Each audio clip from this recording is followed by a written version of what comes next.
Foul sounds. Foul sounds. Passage of stool. Okay, good. Passing a stool, great.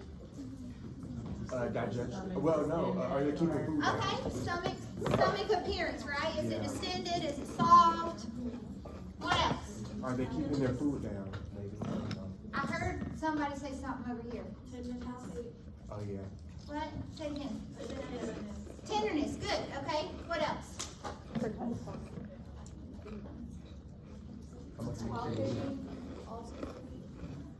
Yes, we're going to inspect, right? Okay, so we've done all the belly stuff, but what other things might you see as the nurse to tell you that something is wrong with somebody's GI system? Well, I said vomiting, diarrhea. Dehydration. What are signs and symptoms of dehydration?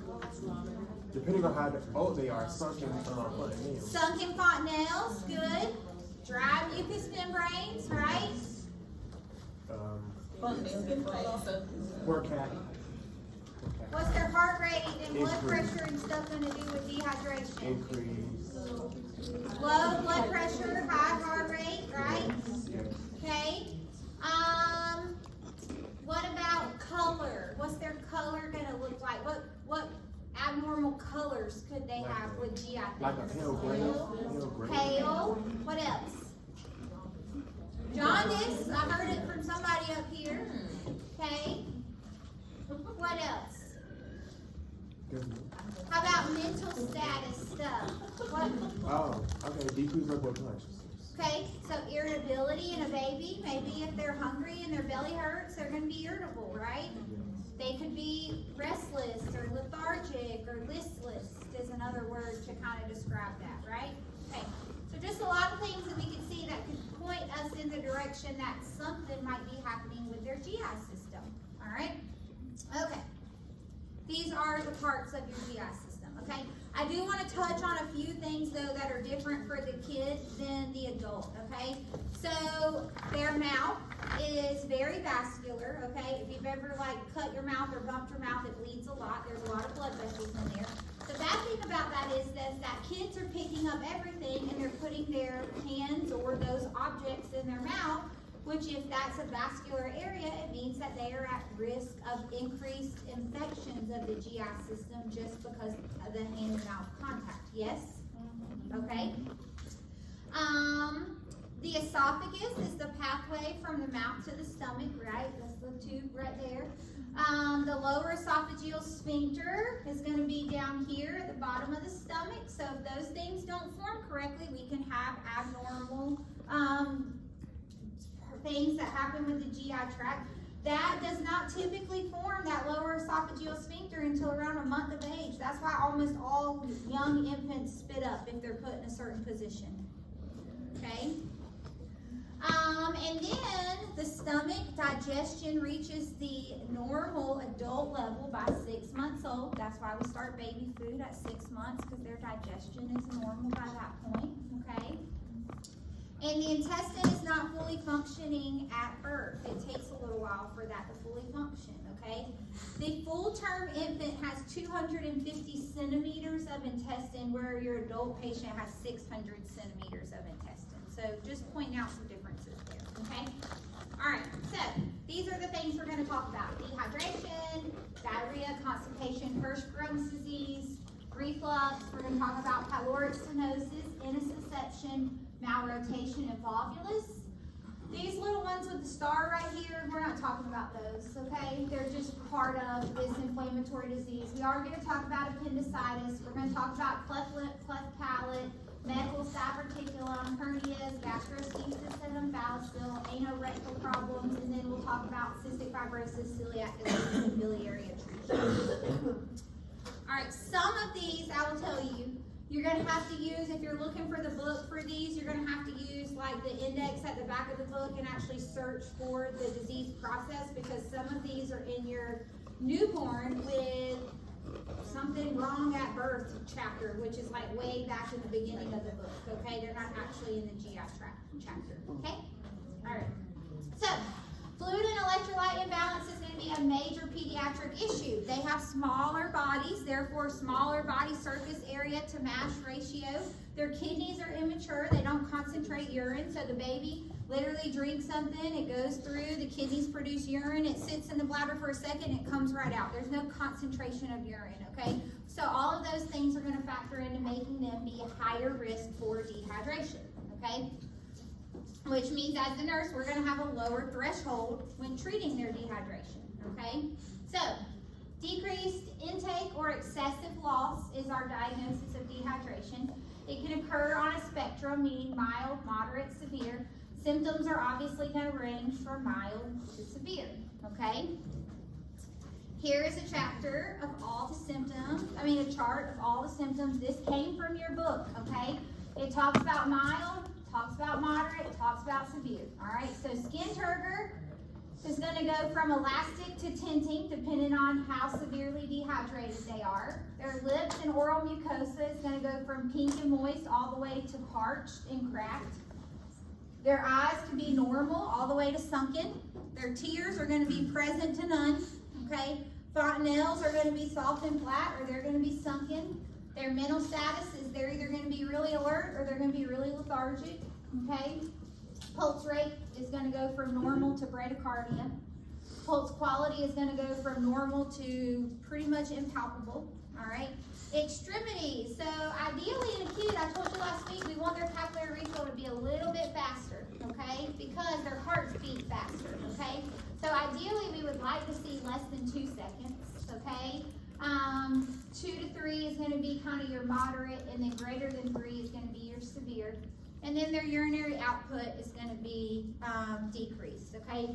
You don't have to remember like the less than 1 milliliter here, okay? That's just the chart the book said, but really all this other stuff, you need to know this, okay? All right, how do we treat dehydration? All right, so we're going to replace the fluid that's lost, yes? Whether that's PO, whether that's IV, somehow we got to get them fluid replacement, okay? PO is our best option when we're talking about mild and moderate dehydration, okay? PO does not include water, milk, diluted juice, or soup or broth, okay? In kids, PO is going to be Infolite, Pedialyte, or Rehydrate, some type of electrolyte replacement solution, okay? That's what that ORS stands for, oral rehydration solution, okay? We want them to take about 1/2 to 2 ounces every 15 minutes, depending upon the size and age of the kid, all right? They make popsicle forms of these fluids. They make Pedialyte popsicles. Kids freaking love those, okay? They can eat a popsicle. They don't necessarily have to drink it, okay? They can do the Pedialyte little popsicles. I think they're about 2 ounces in those popsicles. It's fine, okay? They can have as many popsicles as they want, all right?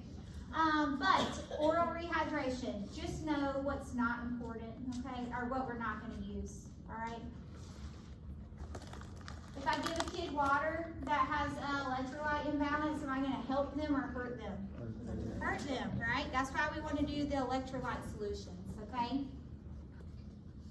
All right, IV replacement. We are going to use isotonic fluid, so that is going to be normal saline or lactated ringers, okay?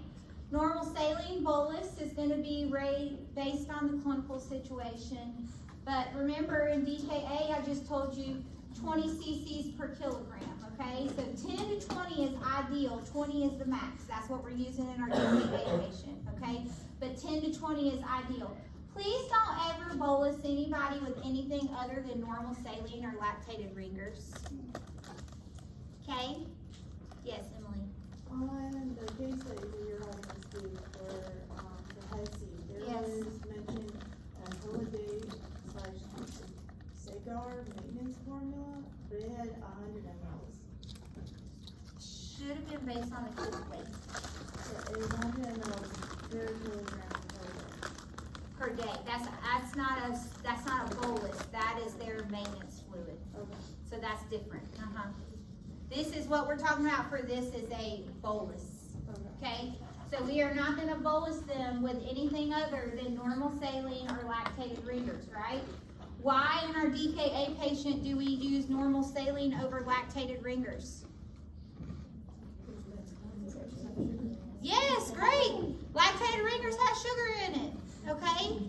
give our patient that's already really sweet with a glucose of over 500 more sugar? No, definitely not, right? Okay, but 10 to 20, okay? And then we can either do this in minutes to hours depending on what the physician orders, okay? That is going to be dependent upon how severely dehydrated your patient is, okay? All right. GI disorders of motility, so that includes vomiting, diarrhea, constipation, Hirschsprung's disease, and GERD. All right, vomiting. Vomiting is a symptom of a disorder. It is not the medical diagnosis, okay? It is a symptom of a medical diagnosis. It is a symptom of DKA. It is a symptom of head trauma. It is a symptom of viral gastroenteritis, okay? It is a symptom, all right? So we have to find the reason that the patient is vomiting, okay? Basically, by definition, it is forceful ejection of their gastric contents, okay? There are some things that we want to observe. So the color, the amount, the character, abdominal pain, is it food related? Is it bilious? Is it bloody? Okay. Time of day. So when is it happening? Is it happening in the morning? Is it happening at nighttime? Is it happening before meals or after meals? Are they just nervous to go to school? Do they have reflux and they're throwing up at nighttime? Like, those are questions that we are going to ask, okay? The 3 Ps. Are they eating a lot? Are they drinking a lot? Are they peeing a lot? Okay? If it's associated with diabetes, we need to ask those questions, yes? Determine the cause. Make sure it's not emergent in nature, okay? Typically, it's going to be viral. It's going to be gastroenteritis, okay? It's going to be rotavirus. It's going to be norovirus. It's going to be adenovirus, okay? We do have a vaccine for rotavirus, all right? We've already talked about that, yes? 2 months, 4 months, 6 months, they get that. Treatment. We're going to treat the cause of why the patient is vomiting, okay? We're going to give them supportive care to include fluids. Medications. If we were going to do medications, typically Zofran would be the drug of choice because of the least amount of side effects, okay? There are some contraindications with Zofran though. What can it do to your QT interval? Yeah, okay? So, just one of those things, right? Alright. This is a little table that was in your book. It talks about vomiting, and it talks about if it's acute, if it's chronic, if it's cyclic, and then what body system could be the cause of it, okay? Again, I don't want you to memorize this. I just thought it was really good and informative when you're talking about linking acute, chronic, or cyclic vomiting to a specific body system, okay? Because it talks about a lot of the things that we have. So infectious reasons for vomiting, GI reasons for vomiting, DKA, brain tumor, concussion, hematoma. Like we did some things in some lab that were a hematoma. Yes, I told you the patient vomited. We talked about that stuff, right?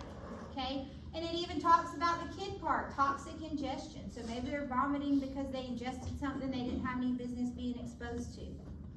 Okay? All right, so diarrhea. This again is a symptom of a disorder, okay? It is not the medical diagnosis, so we have to find the reason why it's happening. There are a couple things we want to observe and report. Appearance, color, character, amount, abdominal pain, foul odor, food related. Is it bloody? Is there mucus? Okay? Usually it's going to be gastroenteritis, which is viral. Okay, again, rotavirus. Salmonella is another one. Y'all, I've had babies as small as 2 months old with salmonella. They don't even eat food, okay? They definitely didn't get it from an egg, and they didn't get it from a chicken, okay? You know how they got it? Because mom was cooking dinner and she went and put the pacifier in the kid's mouth. So they got it from cross-contamination. Or they bathed them in the kitchen sink that was dirty, okay? And they got some of the water in their mouth. Oh. Or 15 months old, I've seen them get it because they start toddling around and they grab onto the trash can in the kitchen to pull themselves up on, and then they put their hands in their mouth, okay? So we've had some really young babies that have presented with diarrhea and bloody diarrhea and really, really sick and severely dehydrated, and the underlying cause is salmonella, and they've never ate a thing of food in their life, okay? So it comes from contamination. So just things for parents to be careful with. It was. So there was powdered formula. There was they had the plant that had some lot numbers that had salmonella in it. Yep. All right, C. diff. How do we get C. diff? Medication. Taking antibiotics, right? Do kids take a lot of antibiotics? Depends on the parent. They get sick a lot, And right? they It does do. depend on the parent. Some of them you just can't say no. They're not leaving that doctor's office without an antibiotic, okay? Trust me. I go toe to toe with them on a every Friday basis, okay? All right. No alcohol, sanitizers, right?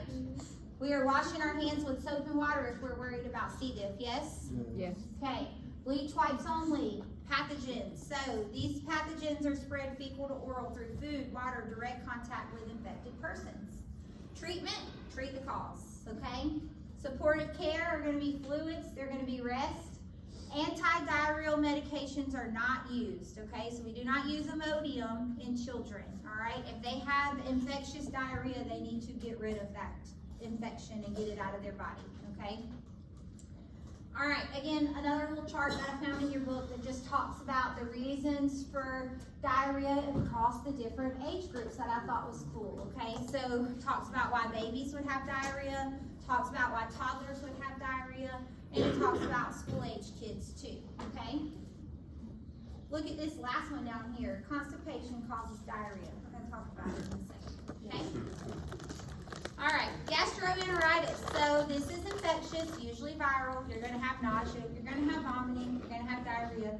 May or may not have a fever, okay? Very common, especially this time of year, yes. School started back, everybody's spreading these things. Wash your hands good, store your food properly. Immunizations are your friends because rotavirus is our most common agent that causes gastroenteritis and it is vaccine preventable. Antidiarrheal medicines, we do not give these to kids, okay? Antibiotics are rarely needed for gastroenteritis. So guidelines tell us that once a kid has had diarrhea for 5 days, we should get a stool study on them, okay? So we get a culture. Y'all, by the time we get these cultures back and it shows us that they have E. coli or something like that, most of the time, by the time I call the parents and I say, hey, their stool culture came back and it was positive for this, they're like, oh, well, they haven't had diarrhea in 3 days.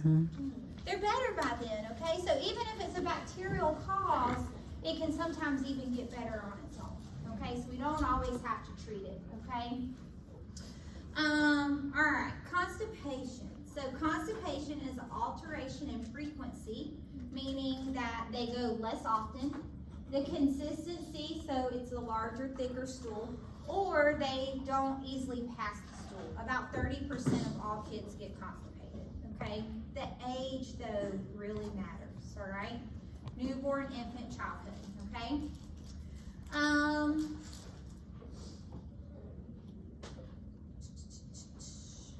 All right, functional constipation is defined by the presence of at least 2 of the following in the course of a month. So less than 3 bowel movements a week, we would consider the child to be constipated. 1 episode of fecal incontinence, meaning that they have an accident once a week, okay? Excessive stool retention history, so they have a history of constipation. If they complain of painful or hard bowel movements. If they refuse to have a bowel movement, so in kids, if they associate it with pain, and sometimes they will not want to go, which then causes the stool to just build up and get thicker, and then it's just this whole vicious cycle, okay? All right, causes of constipation by age. So I told you the age matters, okay? So for newborns, we worry about a meconium plug, right? We worry about hypothyroidism with a meconium plug. We worry about cystic fibrosis with a meconium plug, okay? We worry about Hirschsprung's disease. We worry about, do they even have an anus that they can have a bowel movement out of, okay? Or is it, we're gonna talk about some defects that can happen down there. Or is it some type of metabolic reason, okay? Is it withholding because they just don't want to go, or is it related to their dietary changes? The most common reason that a baby gets constipated is because they start solid foods at 6 months old, okay? And then their stool patterns change. age. So age does matter though, especially when we're talking about that newborn nap passing stool in those first few days of life. Alright, newborn constipation. So all babies should have a meconium stool within the first 24 hours of life. Not passing meconium within the first 24 to 36 are a sign of these things, okay? So intestinal atresia or stenosis, Hirschsprung's disease, thyroid problems, or cystic fibrosis, okay? Infant constipation. So could be thyroid problem, could be stenosis, could be Hirschsprung's disease, or it could be totally normal, all right? Childhood could be chronic, all right? Most of the time it is, so when it hurts to go, they want to hold it, and then it just gets harder and larger, and the cycle just continues to repeat. Then you can even have something called encopresis, which is where they have little bits of diarrhea that come around a really hard stool that is basically obstructing the rectum, okay? So they have accidents of diarrhea, but it's actually from constipation. Dietary modification is our primary goal for this. Increase their fiber and their fluids. Elimination modification. So you don't want them to hold it, okay? Bowel regimen. So typically we'll do Miralax, okay? Severe is going to require aggressive treatment. So these kids actually get put in the hospital. They usually get an NG tube. They get that NG tube with Go Lightly, which is what you use for a colonoscopy to completely clean you out. And they do that, so they are MPO, and they are getting Go Lightly to completely clean everything out for about 24 hours, okay? So that's no fun, right? Nobody wants that. All right, Hirschsprung's disease. This is a congenital abnormality. So you can see, here's your normal intestine, and then here's your colon with Hirschsprung's disease. So you can see how red and inflamed that is, and so all of this is dilated, and then when you get right here, it's all really narrow. Can you see that? Okay. So this is a disease caused by congenital absence of the parasympathetic nerve ganglion cells in the distal colon, okay? This results in a lack of nervous stimulation, which decreases intestinal sphincter ability to relax for defecation. It's a mechanical obstruction, then happens from inadequate motility. 25% of neonatal obstruction, so 25% of babies that fail to have a bowel movement in the first 24 to 36 hours have Hirschsprung's disease, okay? More common in males than females.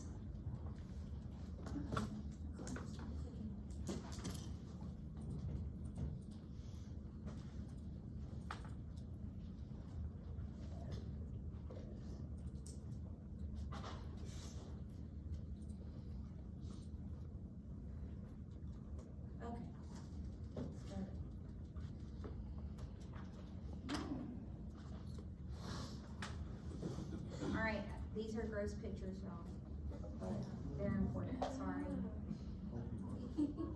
Okay. All right, diagnosed in the first few months of life, failure to pass meconium, may or may not have a presence of stool in the rectal until finger. So y'all know I was on the NICU transport team. When we had babies we were concerned about this with, we would have to transport them to CHOA. And I remember one time, we just happened that like the GI doctor was like waiting on us to arrive there, okay? So we came in, we delivered the baby, we got them situated in their room, and then their team kind of took over. Well, while we were giving a report, the doctor went ahead and started doing his exam, and he looked over at us and he was like, y'all are gonna wanna move. And I was kind of like, okay. So I like moved out of the way. When he pulled his finger out of that baby's butt, poop exploded right where we were standing.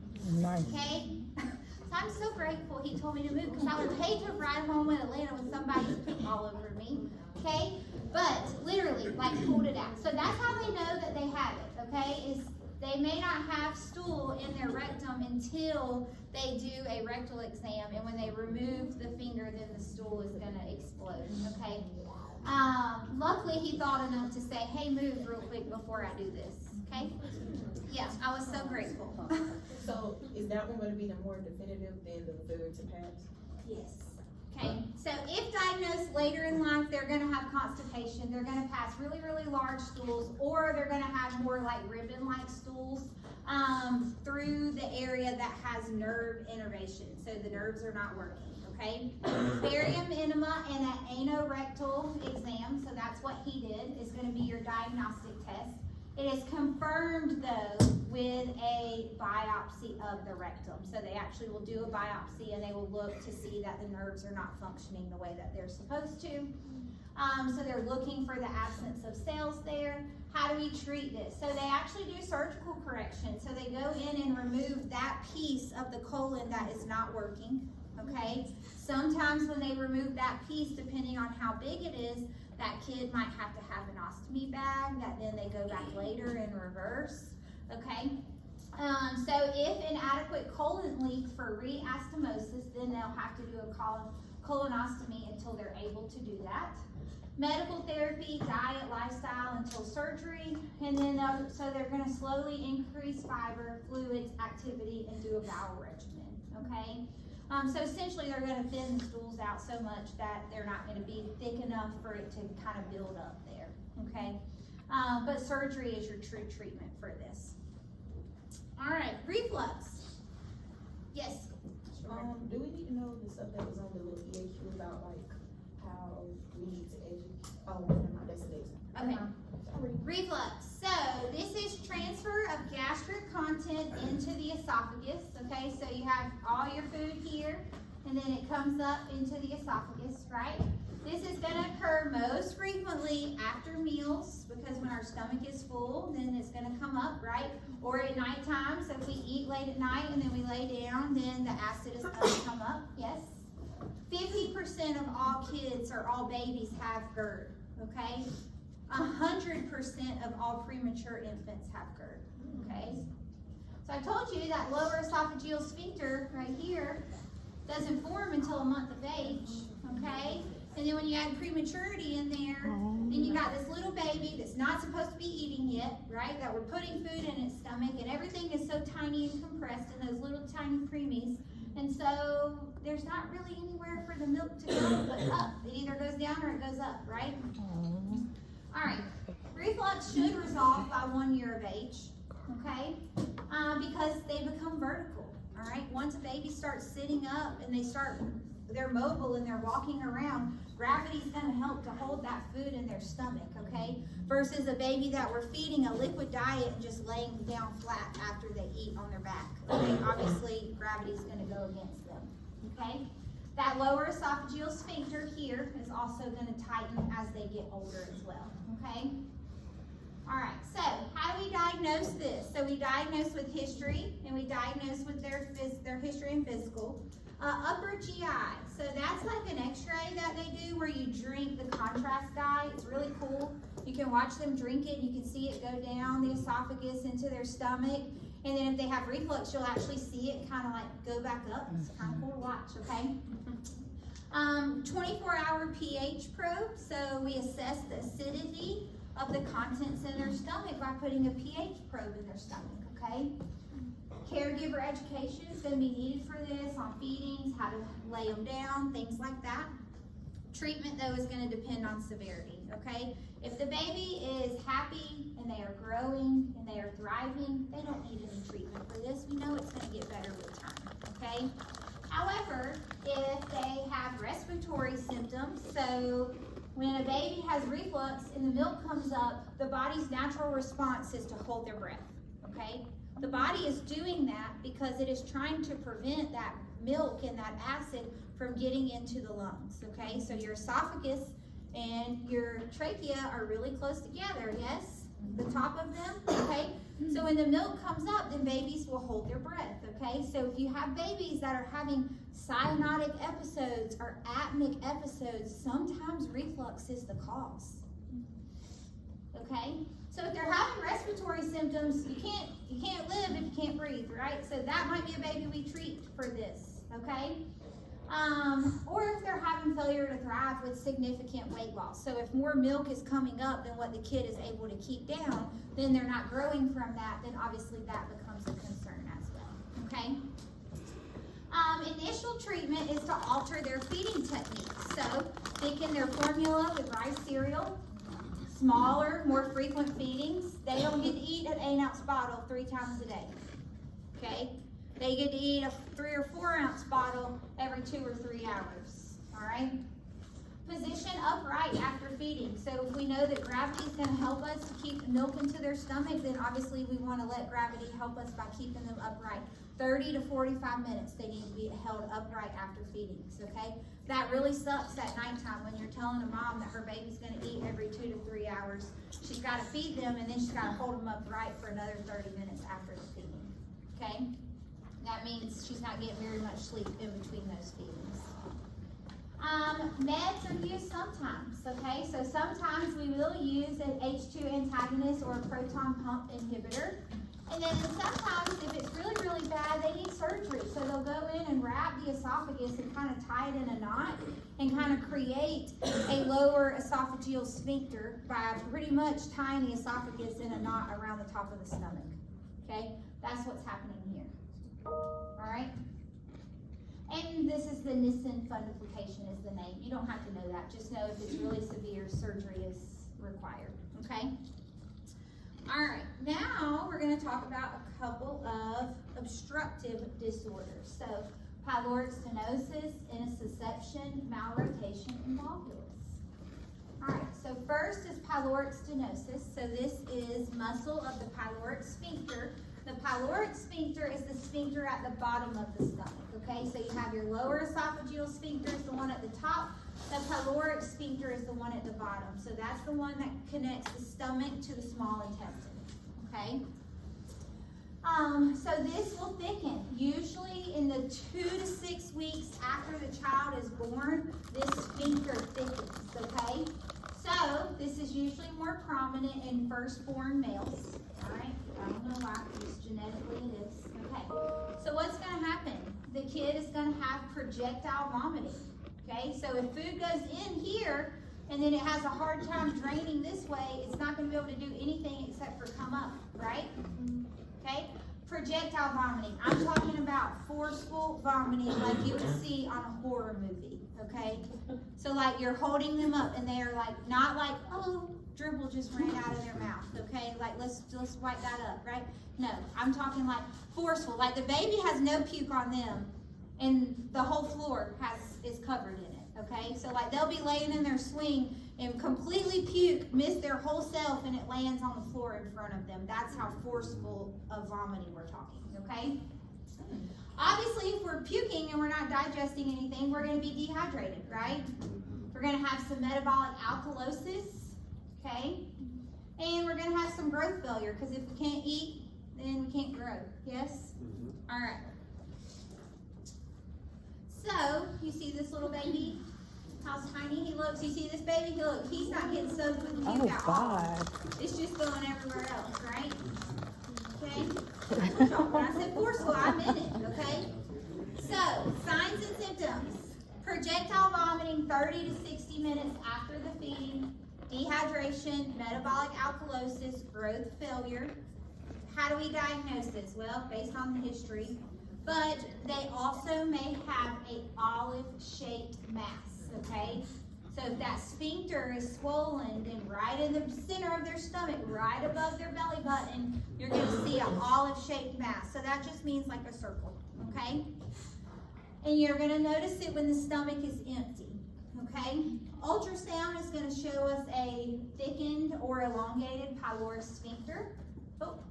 All right, parents are going to say forceful vomiting, hungry right after they eat, so they're going to puke and then they're going to be hungry again, okay? Obviously, weight loss is going to be noted. Decreased wet diapers. Parents are not going to come in and tell you that their kid's dehydrated, right? They're going to tell you that they're having less wet diapers or their diapers are not as wet as they used to be, okay? And then there may or may not be a positive family history. All right, how do we treat this? This is surgery, okay? This is a surgical emergency. So if we're worried about a kid with dehydration, pyloric stenosis, and we are worried about them having electrolyte imbalances and things like that from malabsorption, this becomes a surgical emergency, okay? Post-op care. They're going to start feeding within 12 to 24 hours after their surgery, okay?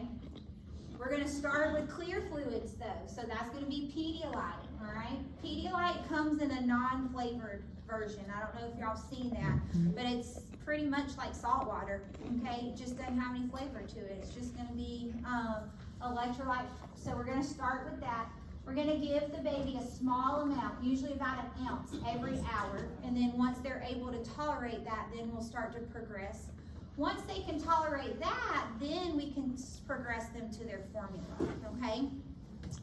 They could continue to throw up for 24 to 48 hours after their surgery. So surgery, no matter where it is gonna have edema, right? You're gonna have some inflammation, all right? So these parents just handed over their 2 to 6 week old baby, okay, to a surgeon that did surgery on them, all right? And then they were told they had to, right? Your baby has something wrong with their stomach, like they have to have this surgery. The parents give them over, they have surgery, and then they're gonna look at you and be like, I just put my baby through surgery because they were throwing up and they're still throwing up, okay? So you have to understand it is normal for them to have vomiting for a day or two after they have surgery just because of inflammation and edema. All right, that's a very important teaching point, okay? And if you're a parent, you can understand that. Like you told me my baby had to have surgery, I did it, and now they're not any better, okay? All right, that's what surgery looks like. This is gross, okay? All right, intussusception. So this is where one part of their bowel is going to telescope into another part, okay? So what that means is you have the bowel and it telescopes in, okay? So it basically folds over on itself. You know the way you fold your socks over? It's going to do the same thing, but that's their intestines doing that, okay?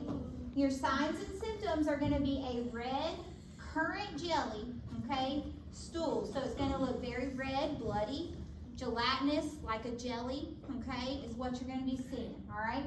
The most common site is going to be the ileocecal valve. It is the most common cause of intestinal obstruction in kids between the ages of 5 months and 3 years. All right, triad of symptoms. So, acute abdominal pain, all right? A sausage-shaped mass in the right upper quadrant, bloody stools, that red currant jelly stool, periodic pain and irritability. So this can happen sometimes to where it happens, the kid's gonna have kind of colicky abdominal pain. So they may not cry consistently, but they may have periods where they are completely inconsolable, and then they're fine, and then they're screaming again, and you can't get them to calm down, and then they're fine, and then they're screaming again, okay? So it's kind of intermittent on the crying, all right? Other signs and symptoms, so lethargy, vomiting, diarrhea, constipation, fever, dehydration, shock. It's going to depend how bad is this, okay, and how much blood flow are they losing here to that part of their intestine, all right, based on what their symptoms are going to show us. This can be life-threatening, all right, so if we have telescoping that's happening in our stomach, then obviously we're going to have obstructed blood flow, and if we're having that, then this can be a life-threatening complication. Diagnose. We treat it with an ultrasound, or we diagnose it with an ultrasound. They will do a barium or an air-guided enema, okay, so they insert stuff from the bottom, all right? That's going to be your diagnostic treatment, but also that can be the treatment, okay? So that's the intervention to fix it, because what happens is when you put that pressure in from the bottom, then it can push that intestine that's telescoped in out, okay? Because you're affecting it the opposite way of what's happening, okay? So you're gonna have a radio, so you can reduce and correct it just by the air or the barium enema. Obviously, if that does not work, surgery is our next step, okay? If we leave this intestine like this, then the kid is gonna have obstructed blood flow and they could potentially lose that segment of their intestine, okay? Considered successful when they pass a soft brown stool, not a red currant jelly stool, okay?